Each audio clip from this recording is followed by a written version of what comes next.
Get ready, Staten Island. It's time to celebrate 5 years of Ferry Hawks baseball. Join us Friday, April 24th through Sunday, April 26th for our first homestand of the season and our 5th anniversary celebration. Score big with $5 tickets. Grab $5 domestic draft beers. Enjoy $5 popcorn. And yes, 2 Nathan's hot dogs for just $5. Visit ferryhawks.com now to lock in your seats.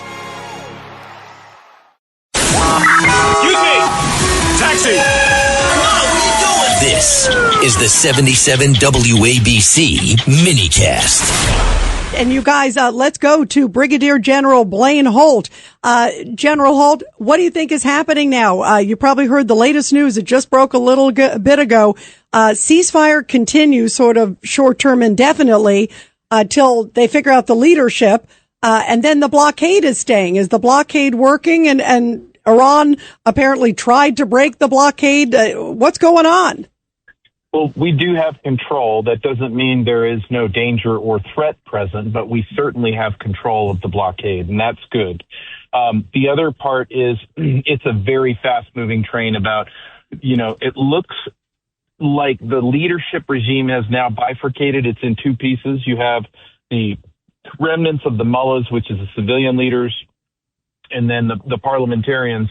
And then they have lost complete control of the IRGC, the military, the paramilitary side, basically the henchmen of this regime. They've gone rogue. They're firing missiles at Indian ships, which are sympathizers to the Iranian cause. And so I think you're going to see a lot of sausage makings behind the scenes, cutting a deal, getting towards a Venezuela model like the president wants. And then I'm going to bet you they turn on the IRGC and we're actually helping them eradicate the final military capacity of Iran. Could President Trump be doing a head fake here? When I first saw it, my reaction, General Holt, was he said, okay, well, we're going to let them figure it out a little bit because the deadline was only hours away at that point. Is there a chance that he's kind of letting them kind of take their, relax? They're keeping an eye on the IRGC for maybe some more strikes against them, but also maybe some big military strikes could be coming while they have their guard down a little. Well, that's exactly right. You raise a great point. And if that is true, and let's say in 3 hours from now we start seeing bombs dropping, well, if that's the case, then you can know that the Pakistani leadership was in on the deception with the president. So because his social media was exhibiting, I'm holding off at the request of Pakistan leadership, that while the Iranians get themselves organized, I think they're all talking to each other, and I think the contours of a deal that sacrifices the IRGC is what I see emerging. Timing, that's anybody's guess, but Rita, you're very right. It could be hours. Judge Weinberg. General, good to talk to you again. Let me ask you this, sir. The Houthis in the Red Sea, should we be concerned that they'll impact the maritime commerce in the Red Sea, and what does that mean for the economies of the world? Well, they could create a threat.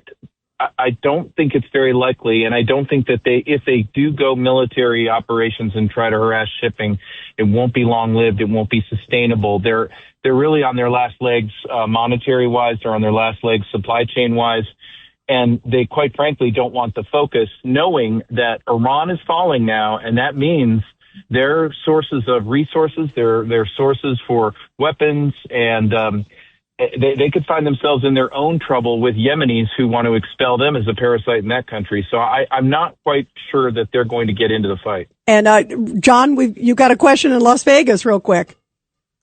The problem we had with you're also our expert in aviation. What the heck is going on? There was another problem at JFK Airport? Yeah, I just saw that. We've got a midair or a potential midair. Nothing hit anything, but you've got aircraft that could not commit to their landings. Looks like we're going to find something to do with air traffic control here. The New York sector and the New York region of the FAA writ large now, because it's involved all the airports, we need to get an audit. We need to get an investigation. We need to go look at training records. But, we take, as a pilot, John, we take each and every incident on its own, but we're always looking for patterns and trends to get to a safer place as quickly as humanly possible. All right. Well, thank you so much. Brigadier General Blaine Holt covering a whole bunch of topics. We appreciate it. Let's see what happens. God bless.